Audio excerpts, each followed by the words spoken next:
За сутки официально подтверждено 8 новых случаев коронавирусной инфекции в республике. Из них 2 в Алдане. Но это уже, скажем так, те люди, которые давно были помещены уже в обсерватор и ожидались их результаты в эти дни. И вот они сейчас поступили положительные. Вот это, скажем так, члены семей работников рынка, с которого у нас все и началось в Алдане.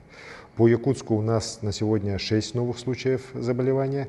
Из них 2 у приезжих, которые были с самого начала приезда из аэропорта помещены в обсерватор, как прилетевшие из других регионов страны. У них подтвердился коронавирус. 3 случая это внутрисемейные от тех контактов, контакта от тех больных, которые были выявлены ранее. И 1 новый случай у работника ЗАГСа, который занимался непосредственно работой с электронными базами данных по этому учреждению. Сейчас поэтому принимается мера уже по и выявлению круга его контактов, проведению анализов. По УСНЕРе хочу сказать, что анализы еще окончательно не доработаны, но мы уже точно можем сказать, что массового заражения там нет. Речь будет идти о буквально 1-2 новых случаях заражения. Подтверждение окончательное будет сегодня, поэтому сегодня режима карантинного по УСНЕРе вводить не нужно. Вот такое решение оперативный штаб сегодня принял.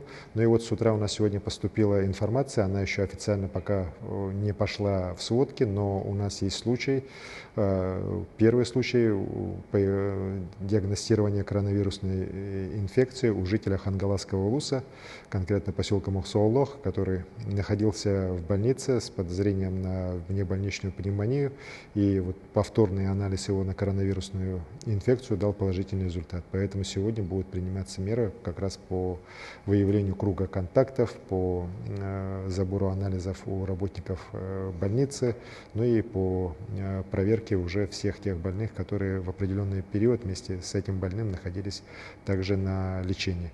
Вот. Ситуация тоже под контролем. Уверен, что оперативный штаб на уровне района все меры необходимые отработает буквально в ближайшие сутки.